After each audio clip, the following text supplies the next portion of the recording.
After hitting a 23-year high of 8% in October, mortgage rates are starting to ease. The drop is providing only modest relief to discouraged homebuyers, however, who've been sidelined by sky-high rates and tight lending facilities. The average rate for a 30-year fixed mortgage, the most common residential loan option, has nearly tripled since January of 2021. With fewer homes for sale and home prices climbing to record highs, homeownership is now out of reach for many middle-class Americans. For American households who are relying on mortgages to finance their house purchase, it's pretty much out of reach because the debt burden is enormous. Mortgage rates have become so unsustainable that, according to a recent survey, 64% of potential homebuyers say they'd be okay with a recession in the U.S. if it meant lower rates. However, Xu says while the current housing market is brutal for many, for those who can afford it and are willing to pay all cash, there are deals to be had due to a big drop in sales.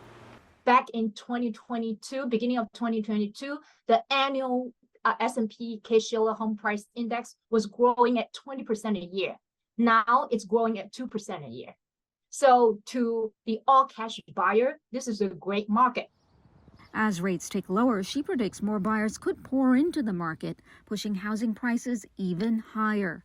According to a report from real estate firm Redfin, home hunters need to make about $115,000 to afford a median-price home in America.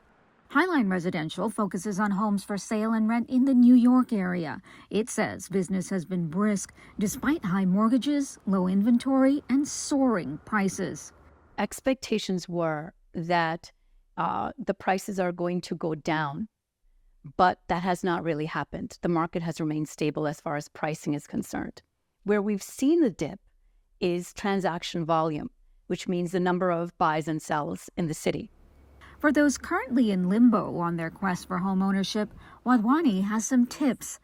Date the rate, but marry the home. In other words, you can look around for best mortgage interest rates, not just stick with your particular lender. You can look to refinance for the future. She also suggests making a list of home features that you consider essential. For example, if location is key, she says maybe consider buying a fixer-upper instead of a new construction. There will likely be less competition for homes that require extra effort and investment. Karina Mitchell, CGTN, New York.